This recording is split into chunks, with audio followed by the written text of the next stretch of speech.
Hello friend, welcome back. मैं Rakesh Kumar pharmacist. मैं आज बात करने वाला हूं चिकन पॉक्स के बारे में, जिसको हम आम तौर पर गांव की भाषाओं में या गांव के एरियाओं में बोलते हैं माता रानी, या बोलते हैं माता जी आ चुकी हैं, या फिर इसको चेचक रोग भी बोलते हैं। बहुत ही पॉपुलर नेम है चेचक रोग या चिकन पॉक्स, जो कि आप बहुत ही अच्छी तरीके से जानते हैं।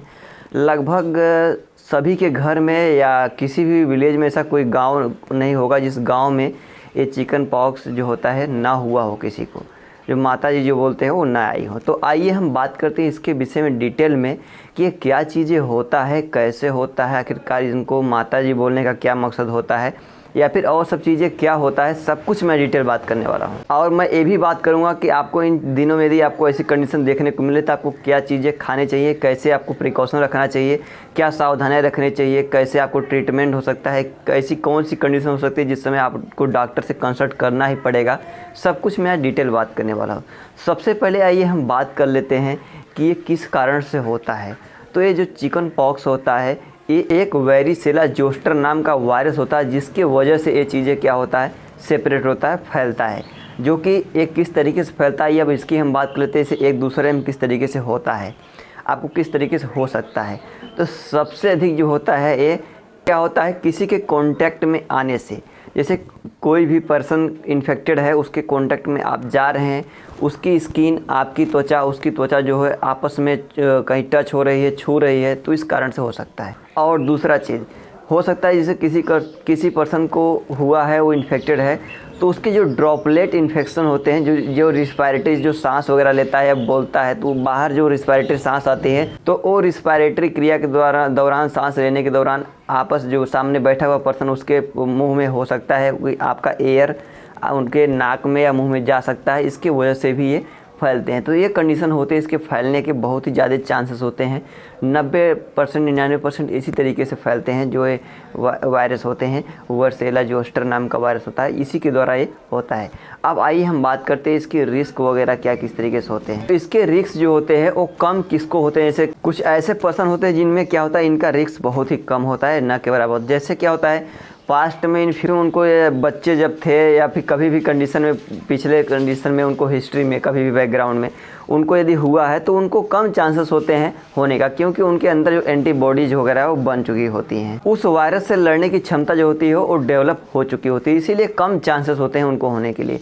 या फिर अब तो इस समय वैक्सीनेटेड भी हो रहा है, वैक्सीन भी लग रही हैं उनको। आप जैसे बच्चे होते हैं, वो बच्चे की कंडीशन में ही, छोटे बच्चे में ही वैक्सीन लग जाती है, जिससे क्या होता है, कम चांसेस होते हैं उनके ऐसा कंडीशन देखने को, या फिर उनको चिकन पॉक्स होने के लिए। तो अब आइए हम बात करते हैं कि यदि आपको चिकन पॉक्स हो रहा है तो ऐसे क्या सिम्टम, क्या लक्षण दिख सकते हैं आपको, और कितने दिन कैसे रह सकता है, कैसे आपको बॉडी से जा सकता है। तो क्या होता है, ब्लिस्टर हो सकता है, रेसेस आपको देखने को मिल सकते हैं। स्किन में क्या होता है, छोटे छोटे दाने हो सकते हैं, जिसमें क्या हो सकता है, फूलने के बाद उसमें आप देखेंगे कि थोड़ा पस लाइक, पानी लाइक उसमें भर जाता है, वाटर तरीके से, उसको हम ब्लिस्टर रेसेस बोलते हैं। उसके साथ साथ खुजली हो सकती है आपको बहुत ज़्यादा, और इसके साथ साथ फीवर, बुखार बहुत तेज़ी से होता है, लगभग 102-105 फ़ारेनहाइट टेम्परेचर हो जाता है। सिर में दर्द बहुत ज़्यादा होने लगता है, भूख लगना बंद होने लगती है, धीरे धीरे कम होने लगती है, आप बहुत ज़्यादा कमज़ोर महसूस कर सकते हैं। उसके साथ खुजली, रेसेस वगैरह आपको देखने को मिल सकते हैं इस तरीके से, जिससे आपको पता चल जाता है कि इसके सिम्टम क्या है, आपको चिकन पॉक्स का सिम्टम देखने को मिल जाता है। तो जैसे ही आप इन्फेक्टेड होते हैं, इसके रेसेस जो इन्फेक्शन देखने को ज़्यादा हायर अमाउंट में मिलते हैं, वो 10 से 21 दिन के बाद ही देखने को मिलते हैं, और ये लगभग 5 से 10 दिन तक लगातार बने रहते हैं। इसके बाद ज़्यादातर केसेस में ऑटोमेटिक अपने आप ठीक हो जाते हैं, और कई बार ऐसा भी होता है कि वो बहुत ज़्यादा दिनों तक चलते हैं, तो उस कंडीशन में डॉक्टर से कंसल्ट करना पड़ता है। तो आइए हम बात करते हैं अब कौन कौन सी कंडीशन में डॉक्टर से आपको कंसल्ट करना ही पड़ेगा। तो जैसे आपके रेसेस जो दाने वगैरह होते हैं, वो दोनों आँखों के अंदर हो जाना, आँखों के अंदर चला जाना, या आँखों के निचले हिस्सों में या पूरे फेस पर बहुत ही ज़्यादा मात्रा में हो जाना, या फिर सांस लेने में परेशानी होना, या फिर फ्रेंड हाई फीवर कंटिन्यूसली, जिस पर्सन को इन्फेक्टेड है उसको बहुत ही लगातार फीवर, लगातार जो है बुखार बहुत ज़्यादा लगातार बना रहता है, तो उस कंडीशन में कंसल्ट करना पड़ता है।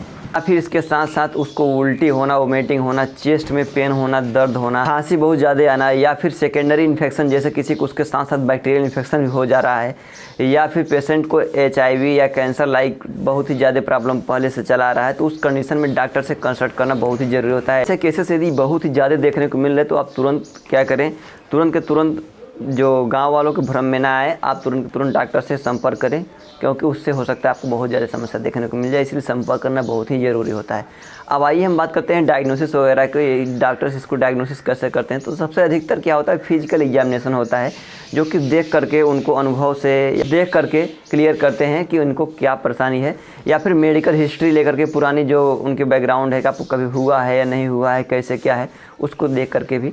और ब्लड टेस्ट वगैरह भी होते हैं, CBC वगैरह जांच होते हैं, जिससे प्लेटलेट काउंट या RBC WBC काउंट भी चेक किए जाते हैं, जिससे भी कुछ पता चलता है। या फिर आपके स्किन की लेयर होती है ऊपर की, जहाँ पर उभरे उभरे दाने निकलते हैं, उसका कल्चर मतलब उसका सैंपल भी निकाल करके भी लैब में टेस्ट किया जा सकता है, जिससे पता चल सकता है आपको चिकन पॉक्स हुआ है।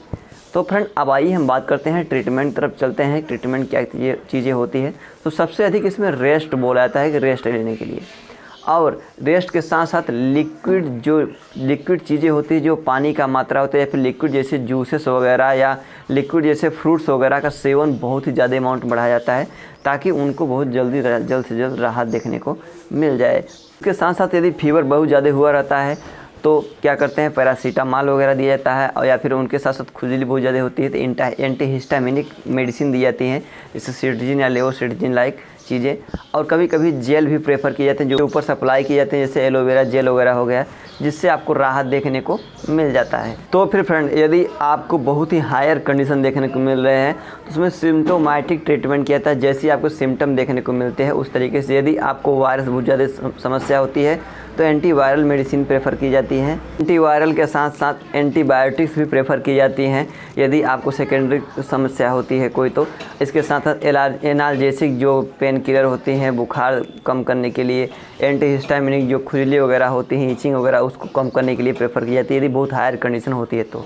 वैसे तो इस समय इसका वैक्सीनेशन जो चाइल्ड में ही लगता जा रहा है, इसीलिए अब इससे कंडीशन बहुत केसेस कम देखने को मिल रहे हैं। तो फ्रेंड अब आइए हम बात कर लेते हैं जो मिथ चलती है कि माता जी हैं, इनमें क्या खाना चाहिए क्या नहीं खाना चाहिए, थोड़ा इसकी हम बात कर लेते हैं। तो देखिए होता क्या है, माता जी कहने का इन द सेंस क्या है कि उससे क्या होता है, लोग साफ़ सफाई रखना स्टार्ट करते हैं, क्लीनिंग पर ध्यान देना स्टार्ट करते हैं, ये बहुत ही ज़रूरी होता है ऐसे कंडीशनों में।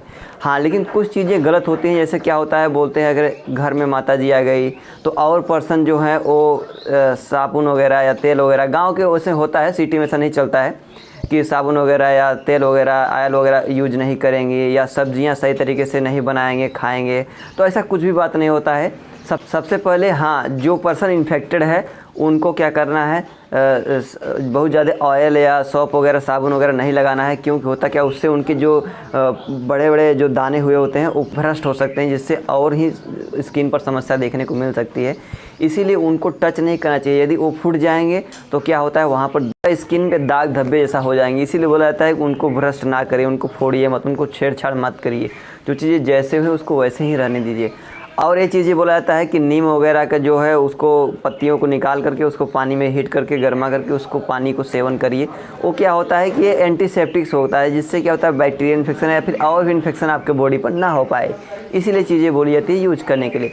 और सबसे पहले तो जिस पर्सन को हुआ है उसको किसी एक रूम में फिक्स कर दीजिए, उसको अलग कर दीजिए, सेपरेट कर दीजिए, ताकि वो किसी के कॉन्टैक्ट में न आए और दूसरों को वो चीज़ें फैल ना सके। सबसे पहले इस बातों का ध्यान देना बहुत ही ज़रूरी होता है। और उनके लिए खाने पीने की व्यवस्थाएं जो होती है वो सेपरेट कर दीजिए, उनके जो यूज करने वाली चीज़ें हैं उनको अलग कर दीजिए, जिससे क्या होगा, दूसरों को फैलने में उसको बहुत कठिनाई होगी, वो फैल नहीं सकेगा।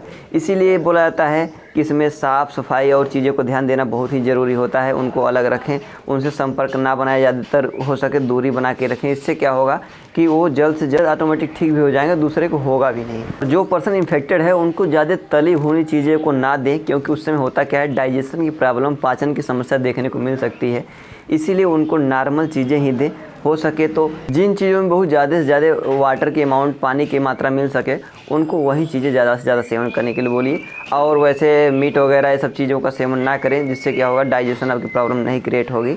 और उनके घर में और जो पर्सन है वो कुछ भी कर सकते हैं, कुछ भी चीज़ें यूज कर सकते हैं, ऐसी कोई भी बात नहीं होती है। वायरल इन्फेक्शन होता है, ये कुछ ही दिनों में 5 से 7 दिनों में ऑटोमेटिक ठीक होने लगते हैं और ठीक हो भी जाते हैं। तो फ्रेंड आई होप आप इस चिकन पॉक्स को समझ चुके होंगे, जिनको माता जी, छोटी माता जी या बड़ी माता जी बोला जाता है। तो फ्रेंड एक ऐसा रहा वीडियो, हमें कमेंट बॉक्स में कमेंट करके ज़रूर बताइएगा। इससे रिलेटेड कुछ भी चीज़ यदि आप पूछना चाहते हैं तो कमेंट बॉक्स में पूछ सकते हैं, मैं आपको जवाब जरूर देने की कोशिश करूँगा।